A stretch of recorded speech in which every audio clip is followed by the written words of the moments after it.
வணக்கம் நண்பர்களே. ஜோதிடம் பத்தின தகவல்கள தெரிஞ்சுக்க நம்மளோட சேனல சப்ஸ்கிரைப் பண்ணிக்கங்க. மேசராசி அன்பர்களே, இந்த மாதம் எதையும் ஒரு முறைக்கு பலமுறை ஆலோசித்து செய்வது நல்லது. மனம் நிலை கொள்ளாமல் ஏதாவது சிந்தித்துக் கொண்டே இருக்கும். புதிய முயற்சிகளை தள்ளி போடுவது நல்லது. குருவால் பணவரத்து அதிகரிக்கும். உடல் ஆரோக்கியம் பெறும். தொழில் வியாபாரத்தில் எதிர்பார்த்த லாபம் வரும். தேவையான சரக்குகள் கையிருப்பில் இருக்கும். புது நபர்கள் கோரும் வியாபாரம் தொடர்பான விஷயங்களில் முடிவுகள் எடுக்கும்போது கவனமாக இருப்பது நல்லது. உத்தியோகத்தில் இருப்பவர்களுக்கு புதிய பதவிகள் அல்லது புதிய பொறுப்புகள் கிடைக்கும். உங்களது பணி திறமையால் மேலதிகாரிகள் திருப்தி அடைவார்கள். குடும்பத்தில் இருப்பவர்களுடன் கோபமாக பேசும் சூழ்நிலை ஏற்படும். கவனமாக இருப்பது நல்லது. மனைவி குழந்தைகளின் உடல் நலத்தில் கவனம் தேவை. சிலருக்கு இடமாற்றம் உண்டாகலாம். வாகனங்களில் செல்லும் போது கவனம் தேவை. வயிறு தொடர்பான நோய் வந்து நீங்கும். பெண்களுக்கு சதா எதையாவது யோசித்துக் கொண்டே இருப்பீர்கள். எந்த காரியத்திலும் முடிவு எடுக்கும் முன்பு தீர ஆலோசிப்பது நல்லது. கலைத்துறையினருக்கு எதிர்பாராத செலவுகள் உண்டாகும். காரிய தாமதம் ஏற்படும். வீண் கவலை இருக்கும். ஒப்பந்தங்களில் கையெழுத்திடும் முன்பு நன்றாக ஆலோசனை நடத்தவும். அரசியலில் உள்ளவர்களுக்கு மற்றவர்களால் மனக்கஷ்டம் ஏற்படும். அடுத்தவர்களின் கடமைக்கு பொறுப்பேற்காமல் இருப்பது நல்லது. எந்த ஒரு காரியமும் மந்தமாக நடக்கும். மாணவர்களுக்கு கல்வியை பற்றிய எண்ணங்கள் அதிகரிக்கும்.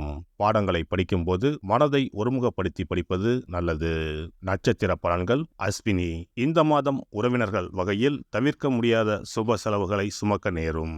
முக்கியமான பயணமும் முக்கிய பிரமுகர்களின் சந்திப்பும் உண்டாகும். அது உங்கள் எதிர்காலத்திற்கு நல்ல அஸ்திவாரமாக இருக்கும்.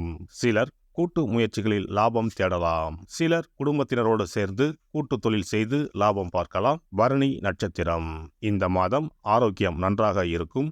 தொழில், வேலை, உத்தியோகம் ஆகியவற்றால் வெற்றிகள் அடையலாம். சேமிப்பும் உண்டாகும். உங்கள் உழைப்பும் நம்பிக்கையும் உங்களுக்கு முழுமையான பலனையும் திருப்தியையும் தரும்.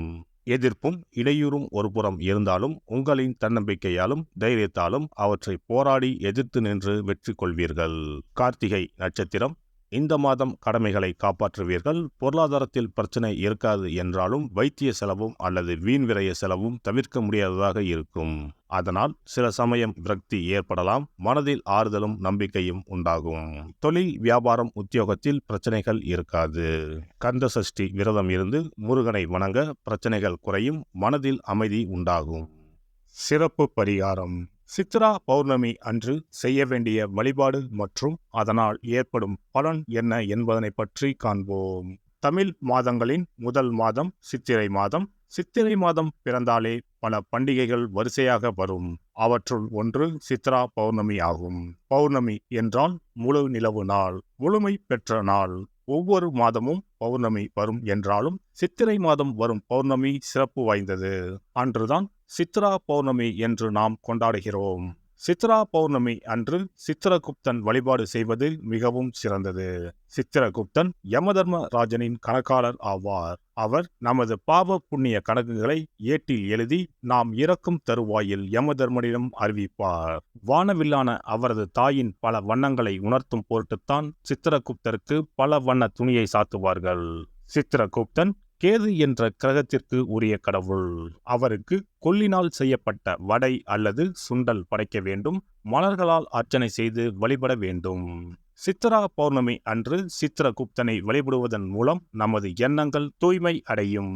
நாம் பாவ செயல்களை செய்யாமல் புண்ணிய செயல்களை செய்யும் வகையில் நமது எண்ண ஓட்டங்கள் தூய்மை அடையும். பாவம் மற்றும் புண்ணியம் செய்ய தூண்டுவது மனம்.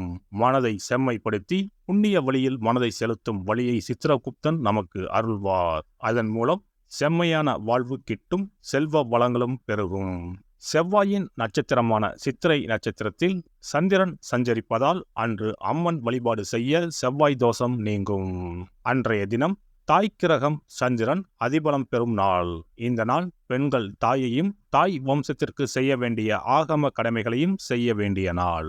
மாங்கல்யம் வளம் பெறும் நாள்.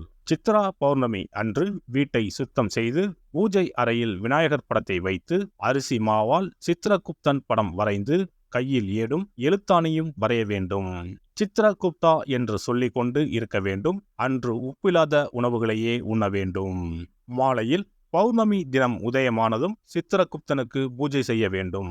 தலைவாழை இலையில் சர்க்கரை பொங்கல் அல்லது வெண்பொங்கலை படைக்க வேண்டும். பயிற்றம் பருப்பு எருமை பாலும் சேர்த்து பாயாசம் செய்து நிவேதனம் செய்யலாம். சித்திரகுப்த விரத முறையில் மக்கள் உப்பு, பால் மற்றும் பால் சார்ந்த பொருட்களை தவிர்க்கின்றனர். காரணம், காமதேனுவிடமிருந்து சித்திரகுப்தம் தோன்றியதால் பால் மற்றும் பால் சார்ந்த பொருட்கள் தவிர்க்கப்படுகின்றன. படையலுடன் எல்லா காய்கறிகளும் சேர்த்து கூட்டு நிவேதனம் படைக்க வேண்டும். தொடர்ந்து தீபாராதனை காட்டி ஏழைகளுக்கு முடிந்த அளவு தானம் கொடுக்க வேண்டும். ஏழை மாணவர்களுக்கு பேனா, பென்சில், நோட், புத்தகங்கள் தானமாக கொடுக்கலாம். அன்னதானம் செய்வது மிகவும் சிறந்தது. இதன் மூலம் திருமண தடை நீங்கும், குழந்தை பாக்கியம் கிடைக்கும். முக்கியமாக நோட்டு புத்தகம், பேனா, பென்சில் முதலிய எழுத பயன்படும் பொருட்களை தானமாக வழங்கினால் நமது வாழ்வு சிறக்கும் என்பது நம்பிக்கை.